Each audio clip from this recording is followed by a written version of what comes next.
오늘 새벽 경북 경주 인근에서 규모 4.0의 지진이 발생했습니다. 올해 내륙에서 발생한 지진 가운데 가장 큰 규모입니다. 큰 피해는 확인되지 않았지만 7년 만에 비슷한 지역에서 또 지진이 나면서 주민들의 불안감이 커지고 있습니다.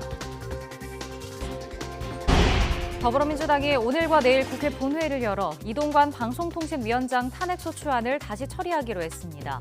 국민의힘은 물리적 저지 방안까지 검토하고 맞서면서 전운이 감돌고 있습니다.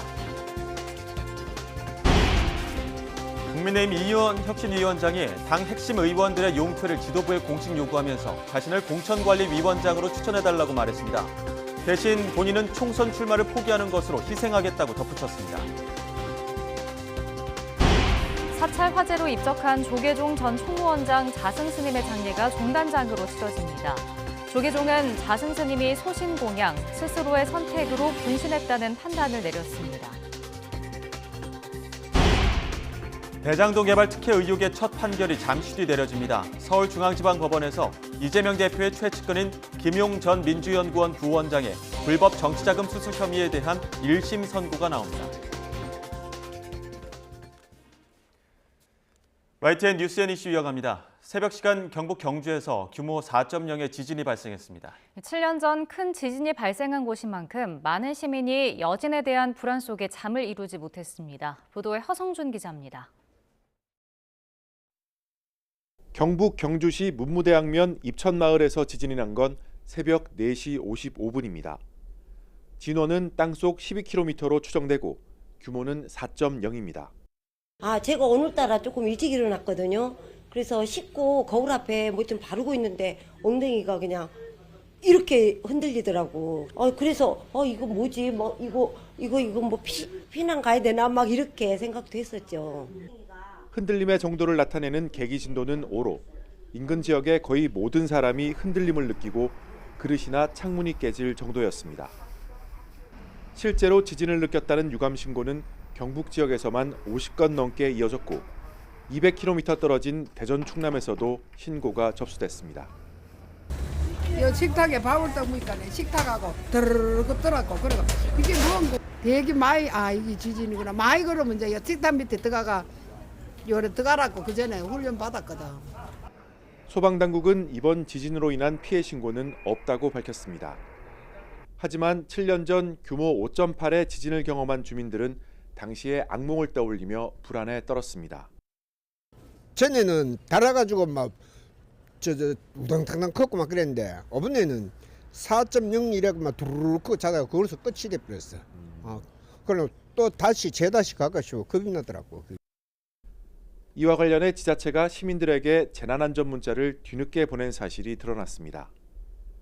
경상북도는 지진 발생 후 30여 분 뒤, 경주시는 40여 분이 지난 후에야 대피 요령과 주의를 당부하는 재난 문자를 보내 뒷북 대응이라는 비판을 받고 있습니다. YTN 허성준입니다. 오늘 새벽에 발생한 경주 지역 지진으로 진앙에서 가까운 원전에도 비상이 걸렸습니다. 지난 2016년 지진보다 규모는 작지만 진앙이 가까웠던 탓에 인근 주민들이 불안에 떨었습니다. 오태인 기자입니다.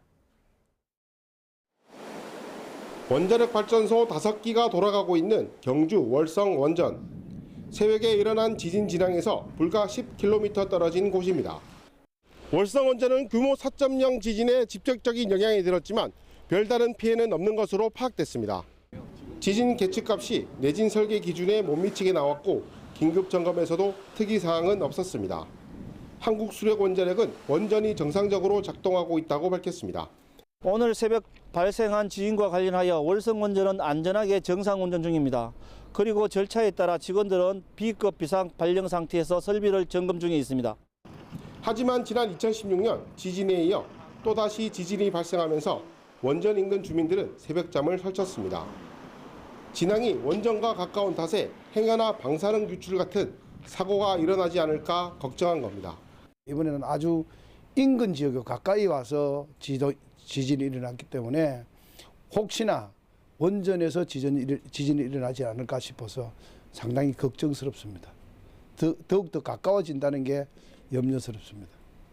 경주 방패장 역시 안전 관련 특이사항은 확인되지 않았습니다. 하지만 국내에서 원전 시설이 가장 많은 경주 지역에서 잇따라 강한 지진이 발생하면서 원전 주민들의 불안감이 커지고 있습니다. YTN 오태인입니다. 지진은 첨단 과학으로도 예보가 불가능한 자연재해입니다. 하지만 지진파의 속도 차이를 이용해 지진 피해를 줄일 수 있는 조기 경보는 가능합니다. 박희재 기자가 보도합니다. 지진은 붙어있던 지각이 깨지면서 발생합니다. 지하 깊숙한 곳, 지진의 근원은 진원이라 부르고 진원의 수직 위를 진앙이라고 합니다. 지진의 피해는 진앙에서 가장 크고 거리가 멀어지면 점차 줄어듭니다. 지진이 발생하면 P파와 S파가 발생해 지각을 따라 전파됩니다. P파는 1초에 6에서 8km를 가고 S파는 이보다 절반 속도인 초당 3에서 4km를 이동합니다. P파는 수직으로 이동하는 종파로 빠르게 전파되는 반면 S파는 수평으로 진동하는 횡파로 땅을 흔들어 피해를 일으킵니다. 지진 조기경보제는 바로 이 P파와 S파의 속도 차이를 이용합니다. P파로 지진을 감지한 뒤 S파가 도달하기 전 최대한 일찍 알림으로써 대피할 시간을 주는 개념입니다. 지진 조기 경보는 지진 발생 위치에서 가장 가까운 관측소에 지진이 관측되면 그 정보를 가지고 최초 관측 이후 5초에서 10초 이내에 주변 피해가 발생 가능한 지역에 정보를 제공하는 시스템입니다. 지진의 강도는 규모, 매그니튜드로 표현합니다. 역대 지구촌에서 가장 큰 지진은 1960년 칠레의 9.5 지진, 우리나라에서는 2016년 규모 5.8의 경주 지진입니다. 규모와 달리 진도 개념도 사용되는데 흔들림 정도라고 생각하면 됩니다. 진앙에서 가까울수록 진도가 세고 멀어지면 진도가 낮아집니다. YTN 박희재입니다. 북극 한파가 절정을 이루면서 전국 아침 기온이 영하 10도 안팎까지 내려갔습니다. 이번 강추위는 주말까지 계속되겠고 추위 속의 서해안에는 많은 눈이 집중될 전망입니다. 취재 기자 연결해 추위와 눈 현황 자세히 알아보겠습니다. 정혜윤 기자. 네, 정혜윤입니다. 일단 추위 소식부터 자세히 전해주시죠. 네, 오늘 서울 아침 기온이 올가을 들어서 가장 낮은 영하 7.3도까지 떨어졌습니다. 네, 찬바람에 체감 온도는 무려 영하 13도를 기록했습니다. 전국에서 가장 추웠던 곳은 강원도 고성 향로봉인데요. 영하 17.9도를 기록했고 체감 온도는 영하 22.7도까지 떨어졌습니다. 그 밖에 철원 기온 영하 11.6도, 대전 영하 6.4도, 전주 영하 3.4도, 대구 영하 2.2도 등 제주도를 제외한 전국이 영하권에 머물렀습니다. 북극에서 밀려온 한기가 한반도를 뒤덮은 데다 밤사이 복사냉각 현상이 겹치면서 기온이 크게 떨어진 겁니다. 북극발 강추위는 오늘을 고비로 조금씩 누그러들겠습니다. 하지만 이번 주말까지는 예년 수준을 밑도는 추운 날씨가 이어질 전망입니다. 네, 서해안에 많은 눈도 예보됐는데 제주 산간에 대설주의보가 내려졌다고요? 네, 그렇습니다. 제주도 산간에는 오늘 오전 10시 20분부터 대설주의보가 내려졌습니다. 장성과 영광, 고창과 부안 등 호남 서해안에도 현재 대설 예비특보가 내려진 상태인데요. 먼저 YTN 재난보도 시스템 이다스로 제주도 상황부터 확인해드리겠습니다.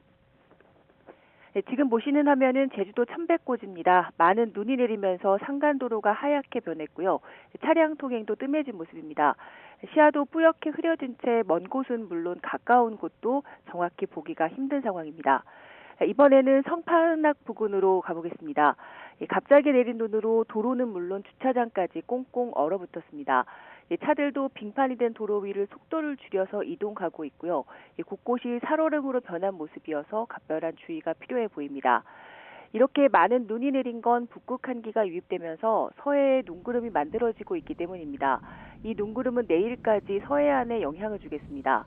기상청은 내일까지 제주 산간에 최고 15cm 이상, 서해안에도 최고 10cm의 많은 눈이 오겠다며 도로 미끄럼 사고에 주의해달라고 당부했습니다.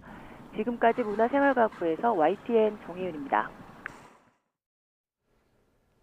추위가 절정에 달하면서 체온 관리도 비상입니다.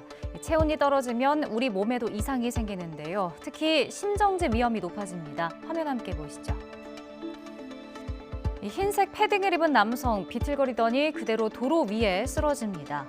올해 1월 인천에서 갑자기 심장마비가 와서 쓰러진 남성입니다. 지난해 12월 대전에 있는 종합병원 주차장에서도 길을 가던 남성이 주춤하다가 갑자기 뒤로 쓰러졌는데요. 두 경우 모두 지나던 시민들의 도움으로 다행히 의식을 되찾았지만 심정지는 이렇게 갑자기 찾아옵니다. 특히 겨울철 기온이 낮을 땐 우리 혈관이 수축해 혈압이 상승하고 피가 굳어지면서 혈관을 막아 심정지로 이어질 수 있습니다. 지난해 가을철부터 올 1월까지 심정지 환자 수를 보면 날이 추워질수록 늘어나는 것을 확인할 수가 있습니다. 지난해 9월 2,500명대던 환자 수는 11월 2,700명대로 늘더니 본격적인 겨울철이 시작되는 12월에는 3,010명까지 가파르게 증가했습니다. 또 고령층일수록 더 많이 발생하는 것으로 나타났습니다. 하지만 심장에 무리가 가지 않는 방법으로 예방할 수 있습니다. 매일 10분씩만 빠르게 걸어도 급성 심정지를 막을 수 있다고 합니다. 대신에 운동은 실내에서 또 일조량이 많은 낮 시간대 하고 외출할 때는 보온에 더 신경을 써야 합니다. 심정지는 5분 남짓인 골든타임이 가장 중요한데요. 응급 상황에서 심폐소생술을 하면 소생률이 3배 이상으로 높아집니다. 가슴 압박은 이제 복장뼈, 여기 들어가는 움푹 들어가는 부분에서 이제 명치까지 요 반의 반지점을 이제 찝으시면 되고 팔꿈치도 쭉 펴주시고. 네, 연일 이어지는 영하권 추위에 갑작스럽게 심정지가 일어날 수 있는 만큼 예방법과 대처법 알아두시는 게 좋겠습니다.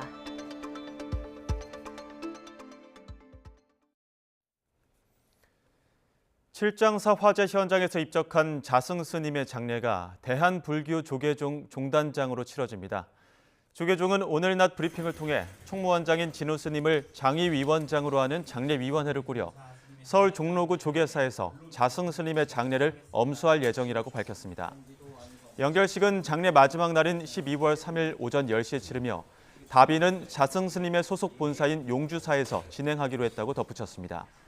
조계종 측은 오늘 브리핑에서 자승 스님이 남겼다는 열반계 사본도 함께 공개했는데 열반계는 스님이 입적에 앞서 수행을 통해 얻은 깨달음을 후인들에게 전하기 위해 남기는 말이나 글을 의미합니다. 조계종은 이 글을 토대로 자승 스님의 스스로의 선택으로 분신했다고 판단했습니다.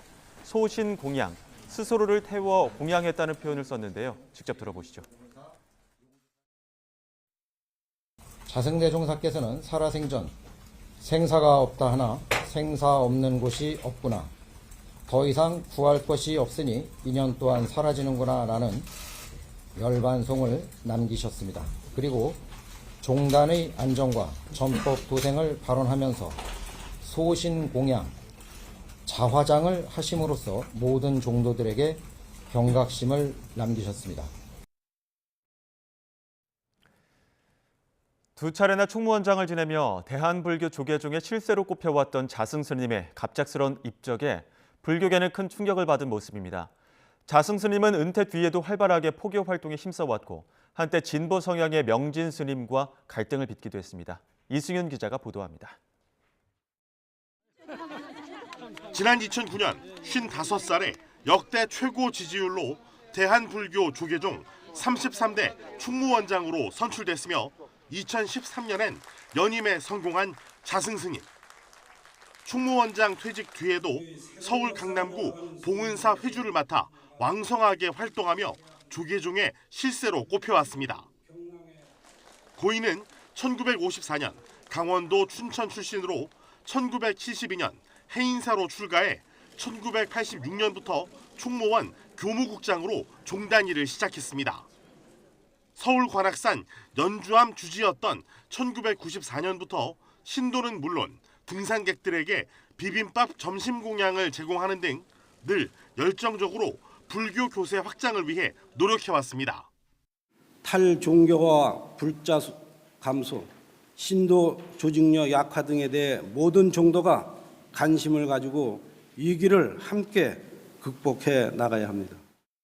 활동이 활발했던 만큼 갈등도 있었습니다. 진보 성향의 명진 스님은 자승 스님이 자신의 승적 박탈을 이끌었다고 주장하기도 했고, 불교계 일각에서는 자승 스님이 조계종의 최고 지도자인 종정이 되려고 한다는 의혹을 제기하기도 했습니다. 정확하지 못한 사실의 곡해로 종도들의 눈을 흐리는 것, 모든 시비를 진영 논리 안에서 전개하는 것은 모두 소모적인 것입니다. 한때 조용한 은퇴를 생각했지만 결국 활발한 포교 활동을 선택한 자승 승인. 퇴임 후에 은퇴 후에 종단에 얽매이면서 이렇게 살아온 여러 가지 힘들었던 이러한 것을 좀 여과시키고 어쨌든 정진하고 기도하는 이러한 평범한 대중으로 갈 생각입니다. 갑작스러운 입적 소식에 불교계는 아직도 믿기지 않는다며 상당히 큰 충격에 휩싸인 모습입니다. YTN 이승윤입니다.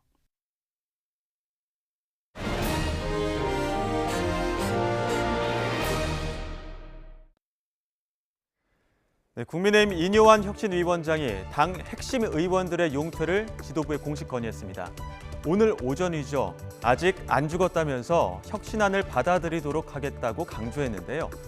이준석 전 대표에게 상처받았다면서도 끝까지 가겠다는 의지를 표명했습니다. 저 기 안 죽었습니다. 네. 아, 기 안 죽으셨어요? 전혀. 기 좀 죽으신 줄 알았는데 최근에. 전혀. 뭔 기가 죽어요?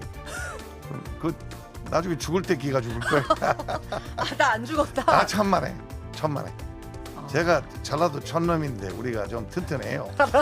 어렸을 때 얼마나 막 컸어요. 만약 지도부 안 받으면 혁신위의 실패는 지도부의 실패다 이렇게 보십니까?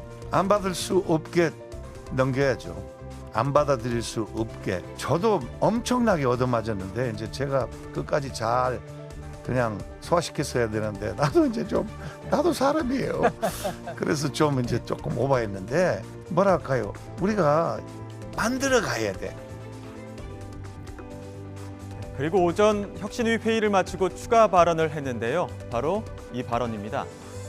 총선에 불출마하는 것으로 희생할 테니 자신을 공천관리위원장으로 추천해달라는 겁니다. 직접 공천을 하겠다는 뜻으로 들리죠. 여권이 술렁이고 있는데요. 들어보시죠. 이번 총선의 서대문 지역구를 비롯한 일체의 선출직 출마를 포기하겠습니다.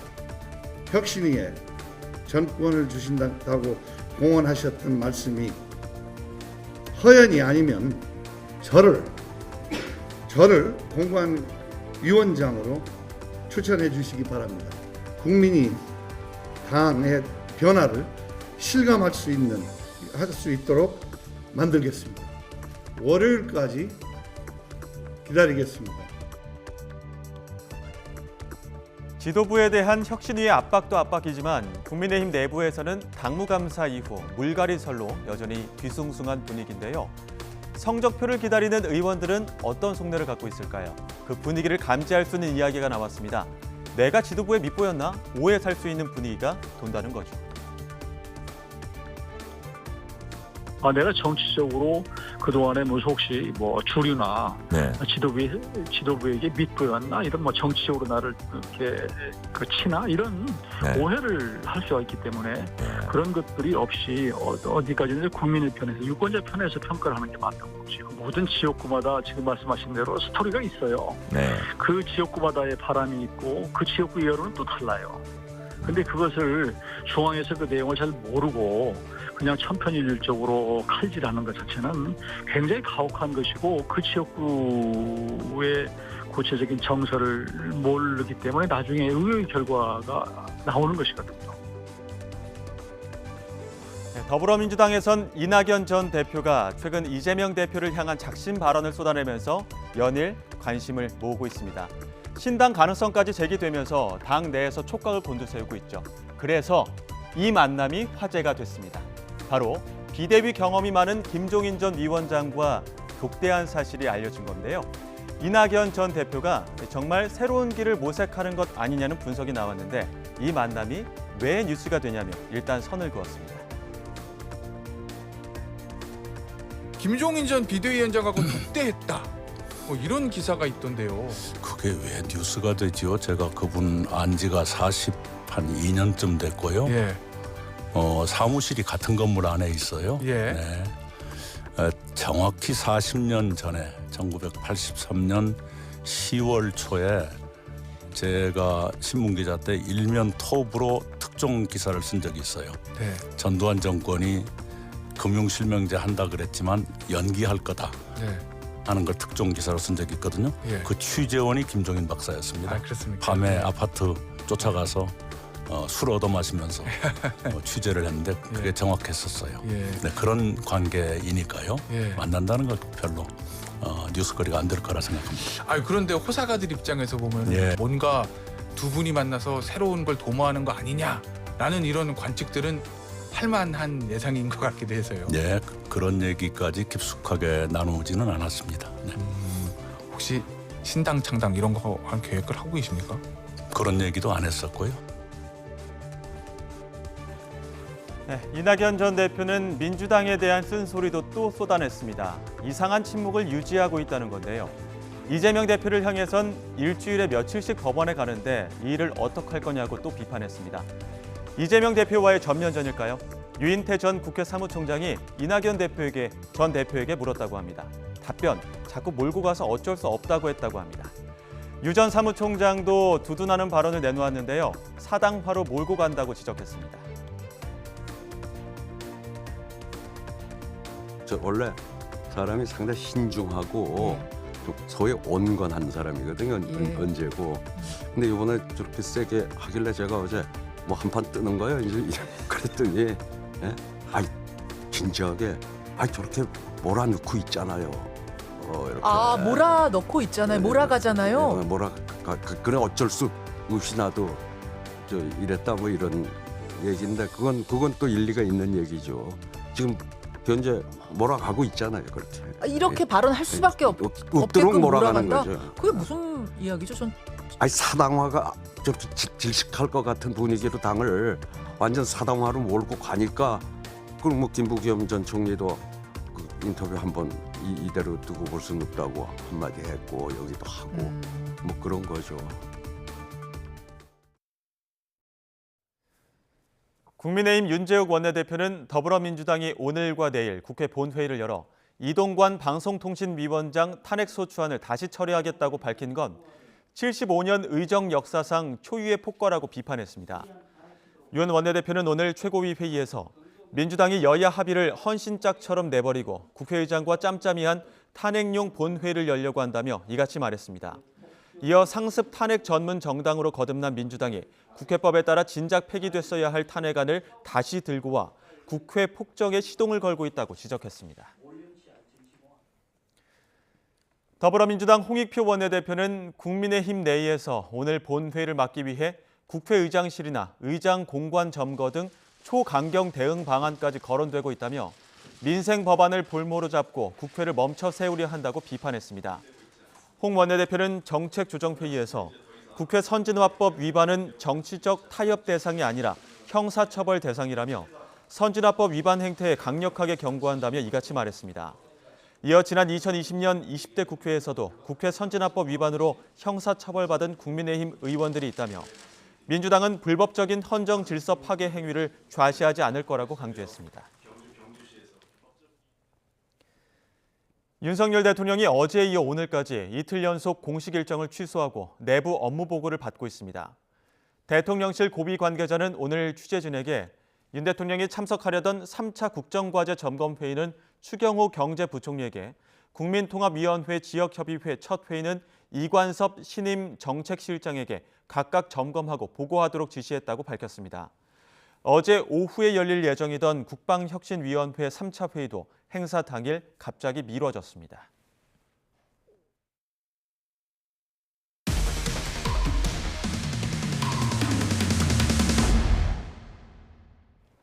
경기도에 있는 한 중학교에서 남학생 무리가 여학생 1명을 성희롱하고 성추행했다는 신고가 접수돼 경찰이 수사에 나섰습니다.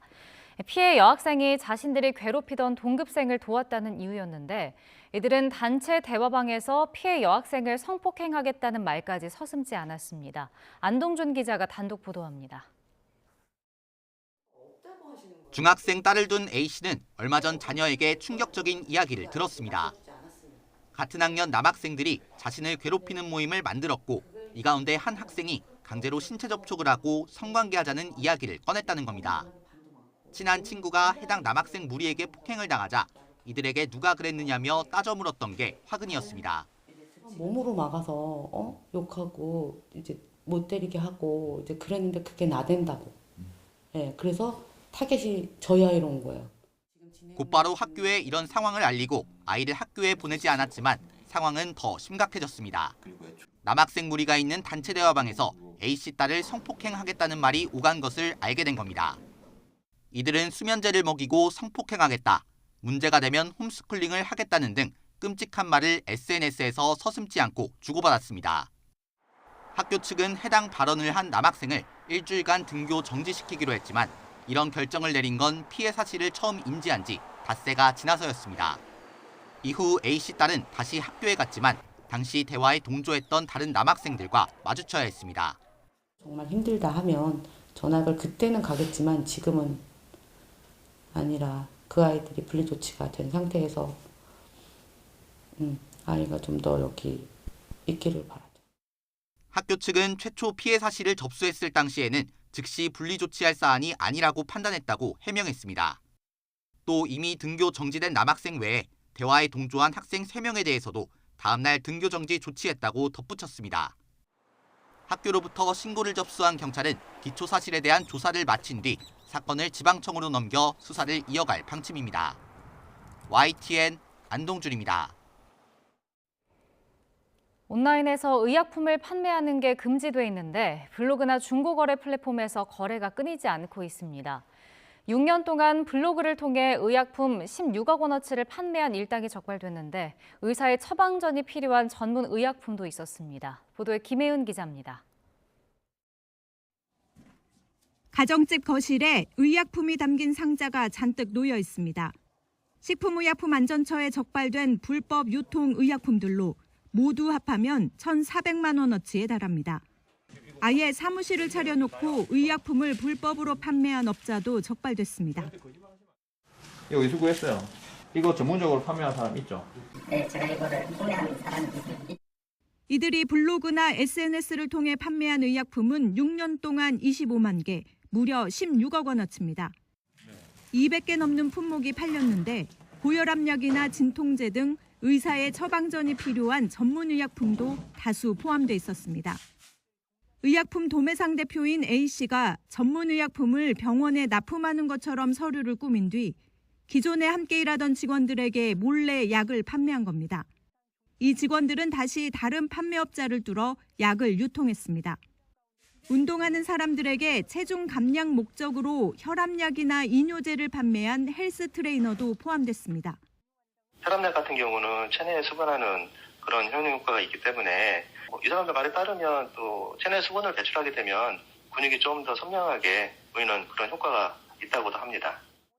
전문의약품을 다른 목적으로 함부로 복용할 경우 심각한 부작용을 일으킬 수 있습니다.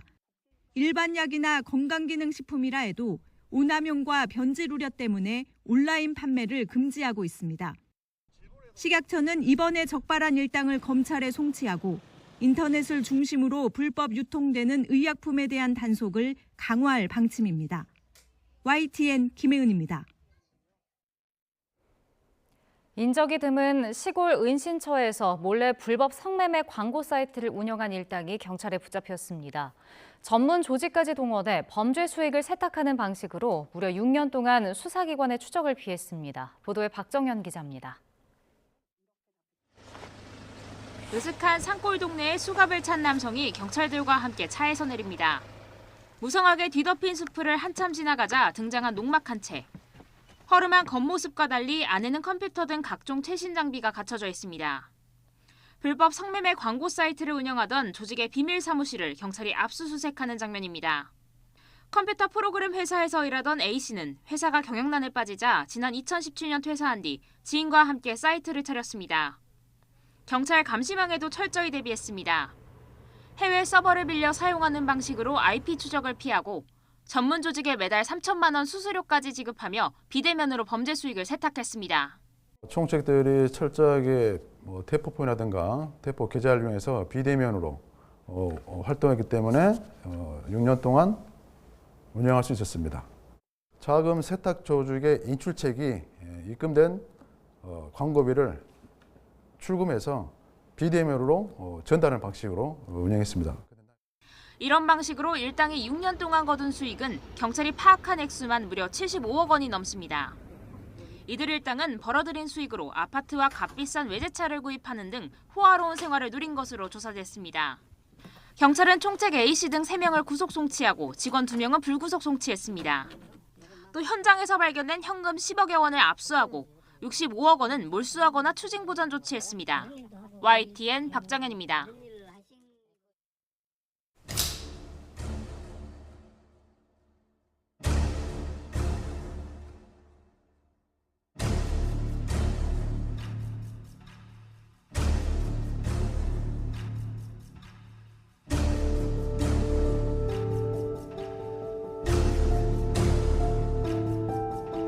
정말 어처구니 없고 슬프고 창피하다는 반응이 많습니다. 저희도 한 달 벌어서 한 달 생활하는 직장인인데 한 달 계획한 돈이 있을 거 아닙니까?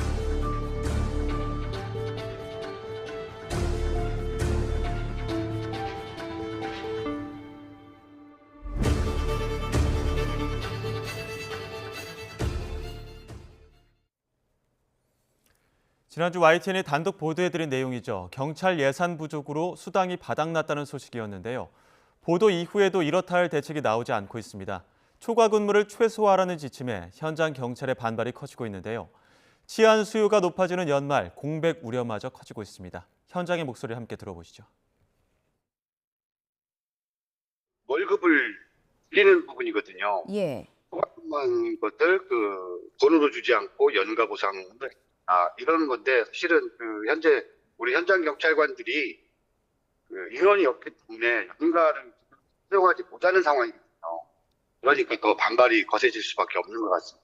저도 93년도에 경찰에 들어왔으니 한 30년 근무한 것 같습니다. 예. 근데 예산 부족을 이야기하면서 이 초과 수당을 월급으로 주지 않는 경우는 없었고요. 경찰청에서 예산 집행을 미리 예측하지 못하고 무분별한 보여주기식 예방 순찰에 의한 경력 동원이라든가 무분별한 비상 소집, 그다음에 경찰 만능주의가 만든 참사가 아닌가 예. 이렇게 생각을 하고요. 경찰청에서는 정말 경찰관들의 워라밸 차원에서 한 조치라면 월급을 삭감하는 이런 조치는 바로 잡아야 된다고 생각을 합니다.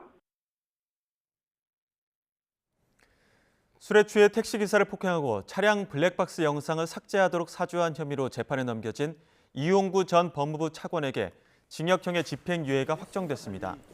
대법원은 오늘 오전 이 전 차관의 증거인멸 교사 등 혐의 상고심 선고 기일에서 법리 오해를 비롯한 잘못이 없다며 징역 6개월에 집행유예 2년을 선고한 원심 판결을 확정했습니다.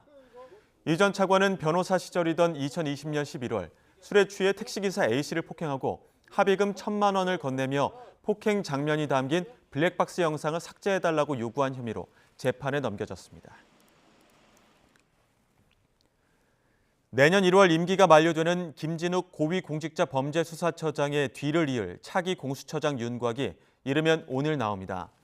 공수처장 후보추천위원회는 오늘 오후 3시 국회에서 회의를 열고 추천 후보군을 선별합니다. 1차 후보 명단에 9명이 오른 것으로 전해진 가운데 오늘 회의에서는 대통령에게 추천할 최종 후보군 2명을 확정할 가능성도 점쳐집니다.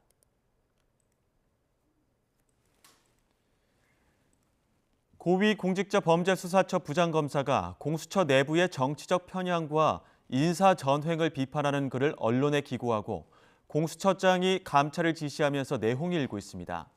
공수처는 공지를 통해 김진욱 공수처장이 김명석 부장검사가 기고 내용을 신고하지 않은 채 글을 법률신문에 게재하게 된 과정과 관련한 규정 위반에 대해 감찰 진행을 지시했다고 밝혔습니다. 김 부장검사는 법률신문 기고문에서 수사 경험이 없는 어린 검사에게 사건을 배당하라고 지시하고 직권남용 성립 부정 판례를 주며 검토 보고서를 작성하라고 했다고 주장하면서 총체적 난국이라고 비판했습니다.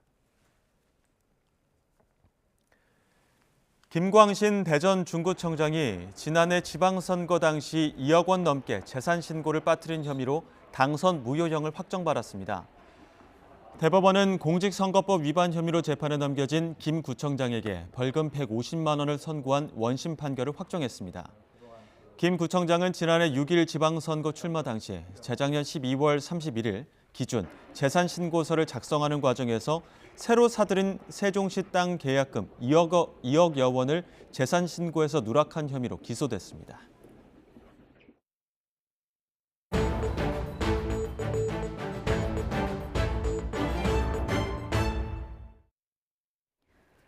네, 한국은행이 기준금리를 7차례 연속 동결했습니다. 내년 성장률 전망치를 낮출 정도로 경기 상황이 좋지 못한 점을 고려한 결과입니다.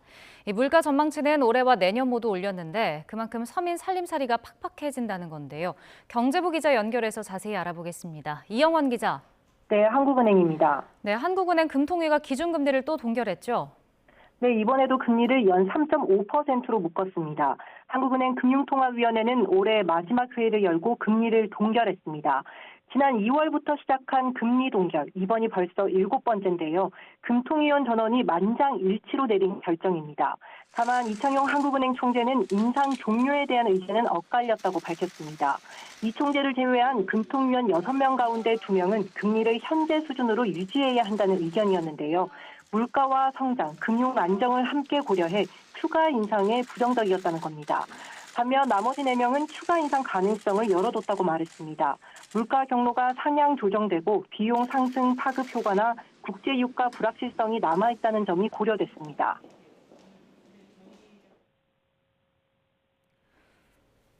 네, 이번 동결 결정에 결정적인 영향을 끼쳤던 건 뭡니까?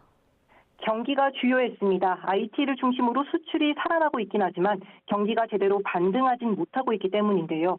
이 총재는 경기 개선 흐름이 이어지겠지만 불확실성이 높다고 설명했습니다. 그렇다고 경기만 생각해서 금리를 내리기에는 이미 역대 최대치로 불어난 가계비 부담이 컸습니다. 특히 석 달 연속 오름세인 물가를 자극할 수 있어 금리 인하에는 신중할 수밖에 없었습니다. 여기에 한미 금리 차도 신경 쓰지 않을 수 없는 대목인데요. 2%포인트로 이미 역대 최대로 벌어진 만큼 섣불리 먼저 금리 인하에 나서기는 어렵습니다. 이런 대내외 상황을 모두 고려해 기존 금리를 유지한 것으로 보입니다. 이 총재도 가계부채 증가세와 높은 대내외 여건 불확실성에 현재 긴축 기조를 유지하는 것으로 결론냈다고 강조했습니다.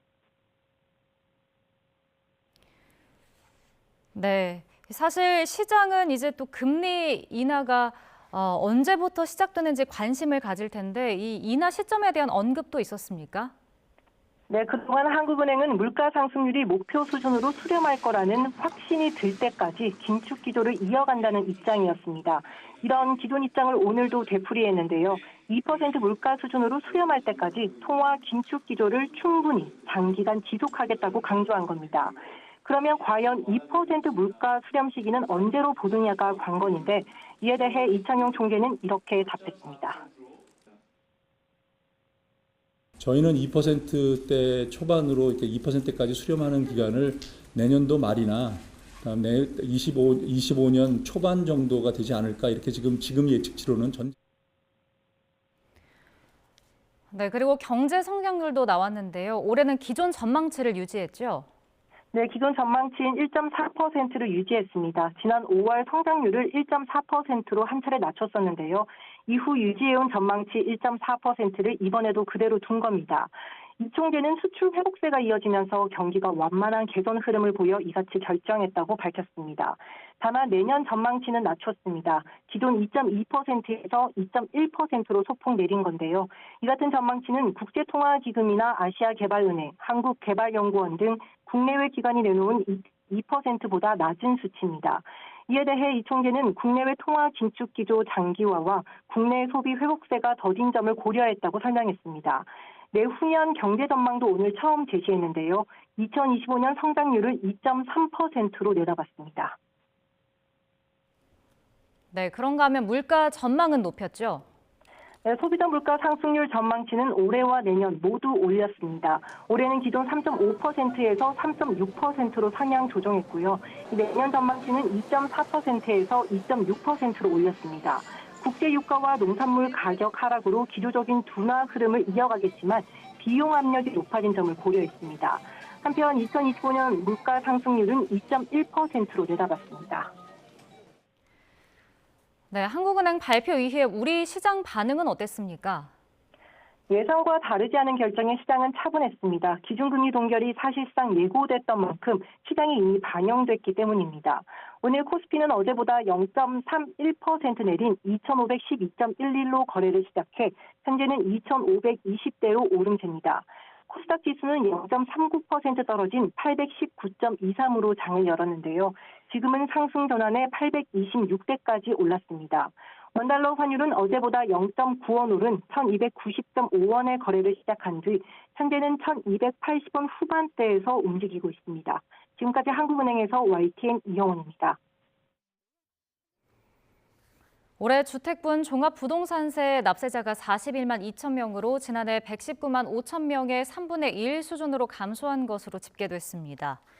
기획재정부와 국세청은 올해 주택분 종합부동산세 세액은 1조 5천억 원으로 지난해 3조 3천억 원과 비교해 1조 8천억 원이 줄었다며 이같이 밝혔습니다. 기재부는 공시가격 하락과 기본 공제금액 인상, 세율 인하 등 부동산 세제 정상화로 올해 주택분 종부세 부담은 2020년 수준으로 환원됐다고 설명했습니다. 네, 내년 3월부터 공공분양 청약에 신생아 특별 공급이 신설돼 연간 7만 가구가 공급됩니다. 정부는 저출산 극복을 위한 주거 지원 후속 조치로 이런 내용을 담은 공공주택 특별법 시행규칙을 입법 예고한다고 밝혔습니다. 정부는 신생아 특별 공급 공공분양과 공공임대 우선 공급에 각각 3만 가구씩, 민간 분양 우선 공급에 1만 가구를 포함해 연간 7만 가구를 공급하기로 했습니다. 네, 분당과 일산 등 1기 신도시를 비롯한 노후 계획도시 재정비를 위한 특별 법안이 국회 국토교통위원회 문턱을 넘었습니다. 특별법 적용 대상은 택지 조성 사업을 마치고 20년이 넘은 면적 100만 제곱미터 이상 택지로 1기 신도시를 포함한 전국 51곳, 주택 103만 가구입니다. 해외에서 구매 대행한 코팅제나 방향제 등 차량용 생활화학 제품 절반 가까이가 안전 기준에 미치지 못하는 것으로 나타났습니다. 한국소비자원과 한국환경산업기술원은 네이버와 쿠팡 등 온라인 플랫폼에서 판매하는 해외 차량용 생활화학 제품 90개에 대한 안전성 조사를 실시한 결과 이같이 나타났다고 밝혔습니다. 40개 제품 전체의 44%가량이 MIT와 CMIT 등 국내에서 금지된 물질이 들어있거나 메탄올이나 폼알데하이드 수치가 기준을 초과한 것으로 확인됐습니다. 방송통신위원회가 글로벌 소프트웨어 기업 어도비에 대해 시정명령과 함께 과징금 13억 900만 원을 부과했습니다. 방통위는 지난해 8월부터 어도비가 온라인으로 판매 중인 서비스 이용요금 운용과 환불 관련 사실조사 결과 이같이 결정했다고 밝혔습니다. 어도비는 계약한 지 14일 뒤 해지하면 연간 약정 월별 청구는 50%를 위약금으로 부과하고 연간 약정 선불 결제는 연간 요금 전체를 환불하지 않아 과징금 8억 7,600만 원을 부과받게 됐습니다. 한낮에도 영하권 추위가 기승을 부리고 있습니다. 매서운 바람이 옷깃을 파고들고 있는데요. 현재 서울 기온은 영하 1.9도, 찬바람의 체감 온도는 영하 6도 안팎까지 뚝 떨어져 있습니다. 외출하실 때는 따뜻한 옷차림과 함께 보온용품도 꼭 챙기시는 게 좋겠습니다. 현재 내륙은 대체로 맑은 하늘이 함께하고 있습니다. 오늘 낮 기온은 어제보다 3에서 5도가량 낮겠습니다. 서울 0도, 대전 2도, 광주 3도에 머물겠고 찬바람의 실제 체감 온도는 이보다 4도 정도 더 낮겠습니다. 강추위 속 서해안과 제주도에는 눈이 내리고 있습니다. 이들 지역에는 많은 눈이 예보되면서 제주 산간에는 대설주의보가, 호남 서해안에는 대설예비특보가 내려졌는데요. 내일까지 제주 산간 많은 곳에 15cm 이상, 서해안에도 최고 10cm의 큰 눈이 예상됩니다. 눈이 내리는 지역에서는 빙판길 안전사고에 각별히 유의하시기 바랍니다. 서해안의 눈은 내일 오후면 대부분 그치겠고요. 이후 주말부터는 대체로 맑은 날씨가 이어지겠습니다. 휴일 낮부터는 추위도 누그러질 전망입니다. 오늘 전국적으로 바람이 강하게 불고 있습니다. 시설물 관리 잘 해주셔야겠고요. 동해안 지역은 건조주의보도 이어지고 있습니다. 산불 등 화재가 발생하지 않도록 불씨 관리 잘 해주시기 바랍니다. 지금까지 YTN 원희다입니다. 이상으로 뉴스앤이슈 마치겠습니다. 잠시 후 더 뉴스가 방송됩니다. 시청해주신 여러분 고맙습니다.